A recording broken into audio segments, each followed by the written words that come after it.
Hello student, Namaskar. So our question is, if A, B, C and D, E, F are both 3-digit numbers such that A, B, C, D, E and F are distinct non-zero digits such that ABC plus DEF is equal to 1111, then what is the value of A plus B plus C plus D plus E plus F? So student ये question UPSC सी set 2023 का PYQ है और ये बड़ा ही easy सा question है। देखो, इस क्वेश्चन को करने के मैं आपको दो मेथड बताऊंगा। ठीक है, आपको ज़्यादा कुछ सोचने की ज़रूरत नहीं है इस क्वेश्चन को सोल्व करने के लिए, बस कुछ बातों का ध्यान रखना है। वो क्या है, देखो, सबसे पहली बात तो ये कि यहाँ पे 3 डिजिट के दो नंबर्स गिवन है, ABCDEF, और इनको ऐड किया गया है और उनका रिजल्ट जो आ रहा है वो 1111 आ रहा है।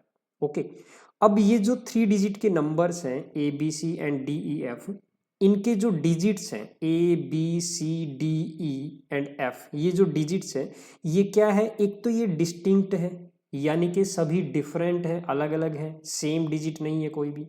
दूसरी बात ये कि वो नॉन जीरो है, यानी इनमें से कोई भी डिजिट जो है वो जीरो नहीं है।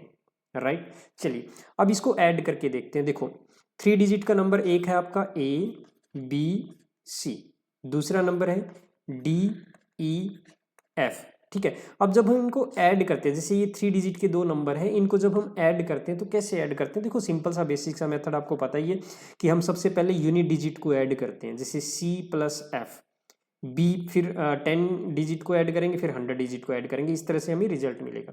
अब देखो बच्चों, ध्यान से देखना कि यहाँ पे जो इनका रिजल्ट है वो क्या आ रहा है, 1111, ये रिजल्ट आ रहा है। ठीक है, अब हमें कैलकुलेट करना है इन सभी डिजिट्स का सम, यानी A plus B plus C plus D plus E plus F.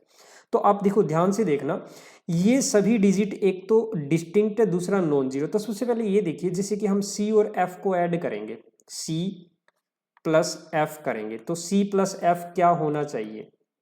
देखो, C प्लस F जो है वो, अगर मैं ये कहूँ कि मिनिमम सम क्या हो सकता है, मिनिमम कम से कम, तो आपको पता है कि ये नॉन जीरो और डिस्टिंक्ट है, तो नॉन जीरो और डिस्टिंक्ट होने का मतलब मिनिमम हम 1 या 2 ले सकते हैं, दोनों की वैल्यू, एक की 1 दूसरे की 2, क्योंकि ना तो दोनों का 1 1 ले सकते दोनों को, ना ही इनमें से किसी एक भी डिजिट को 0 ले सकते क्योंकि नॉन जीरो है। ठीक है, तो 1 और 2 3 होगा यहाँ पे, मतलब मिनिमम जो सम आएगा इन दोनों डिजिट का वो 3 होगा।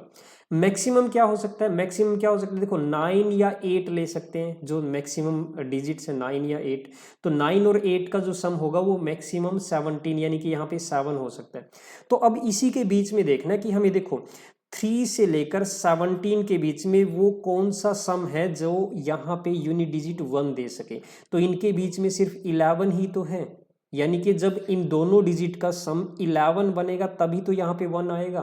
तो सिंपल सी बात है, C प्लस F का जो सम है वो 11 होगा। सिंपल सी बात है, देखो यहाँ पे अलग अलग डिजिट्स को एज्यूम करने की जरूरत नहीं है आपको, सिंपल आप ये देखिए C प्लस F का जो सम है ना वो 11 ही होगा, इसके अलावा और कोई पॉसिबिलिटी बन ही नहीं रही है यहाँ पे। तो ये 11 हो गया, तो यहाँ 11 का हम 1 लिखेंगे और 1 कैरी आ जाएगा नेक्स्ट। राइट, अब देखिए यहाँ पे दोबारा से फिर हमें 1 चाहिए, तो 1 के लिए हमें क्या चाहिए, देखो 1 ये कैरी प्लस B और प्लस E, इनका जो सम है वो क्या होना चाहिए, वो भी देखो मैक्सिमम B और E का सम क्या हो सकता है, मैक्सिमम तो 17 हो सकता है, मिनिमम 3 हो सकता है। ठीक है, तो इन दोनों का सम हमें क्या चाहिए, इन दोनों का सम जो है B प्लस E का जो सम है क्या होना चाहिए ताकि यहाँ पे 1 बन जाए। तो देखो सिंपल एक ही बात है कि B और E का सम जो है ना वो 10 होना चाहिए, ताकि ये 1 कैरी ऐड करेंगे तो 11 बन जाएगा। तो यानी B प्लस E क्या होगा आपका 10 हो जाएगा, 10 प्लस 1 कैरी था 11, तो 11 का यहाँ पे 1 लिख देंगे हम और फिर से 1 कैरी आ जाएगा। सेम यहाँ पे भी वही आ जाएगा, यानी A प्लस D का सम क्या होना चाहिए, वही 3 और 17 के बीच में होगा। ठीक है, तो A प्लस D इसका सम भी क्या होना चाहिए, 10 होना चाहिए, ताकि 1 कैरी हम ऐड करेंगे तो यहाँ पे 11 बन जाएगा ये। ठीक है, तो इनका दोनों का सम भी क्या होना चाहिए 10। अब देखो हमें 3 इक्वेशन मिल गई, इन तीनों इक्वेशन को जब हम ऐड करेंगे तो इन सबको देखो, ये सभी डिजिट आ गए, A plus B plus C plus E plus D plus F। ठीक है, तो ये क्या बन जाएगा, A plus B plus C plus D plus E plus F. तो इन सबको ऐड करें तो क्या हो जाएगा, 11 + 10 यानी कि 31। तो ये आपका आंसर आ जाएगा 31। Option D is your correct answer. देखो एक तो ये मेथड है। तो सेकंड मेथड क्या हो सकता है इसका, देखिए इस क्वेश्चन को आप face value and place value से भी कर सकते हो। कैसे कर सकते हो, देखो जैसे कि आपका फर्स्ट जो नंबर है वो है ABC, 3 डिजिट का ये नंबर है। इसको जब हम एक्सपेंड करेंगे फेस एंड प्लेस वैल्यू में तो वो क्या हो जाएगा, 100A + 10B + C। ठीक है, इसी तरह से DEF, इस नंबर को भी एक्सपेंड करेंगे तो क्या हो जाएगा, 100D + 10E + F बन जाएगा। अब देखो इन जब दोनों एन नंबर को ऐड कर रहे हैं तो इनका जो रिजल्ट आ रहा है वो क्या आ रहा है, 1111 आ रहा है। ठीक है, और इसी तरह से इन नंबर्स को जो एक्सपेंड किए हुए इनको अगर हम ऐड करेंगे तो ये भी क्या बन जाएगा, ये बन जाएगा आपका क्या, 100 × A + D। ठीक है, यहाँ पे देखो 100 कॉमन आ जाएगा, A + D हो जाएगा। इसी तरह से यहाँ पे 10 कॉमन आ जाएगा, 10 × B + E।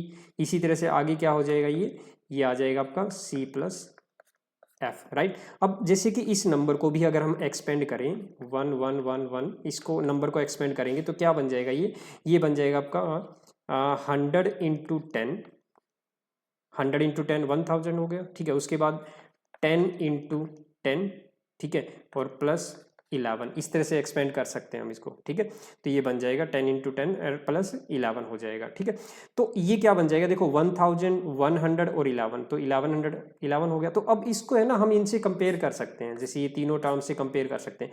तो ये जो टर्म है इसको इससे कंपेयर कर दीजिए, जैसे 100 की जगह 100 है तो A + D की वैल्यू क्या आ जाएगी, 10 आ जाएगी, यानी A + D की वैल्यू 10 आ गई।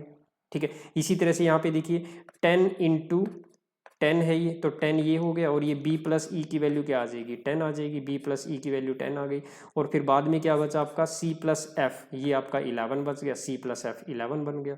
तो इस तरह से फिर इन सबको ऐड करेंगे इन सब की वैल्यू को, तो ये बन जाएगा 31। तो आपका आंसर आ जाएगा। तो आप इसको फेस और प्लेस वैल्यू में एक्सपेंड करके भी इस क्वेश्चन का आंसर कर सकते हो। Okay student, okay bye, thank you.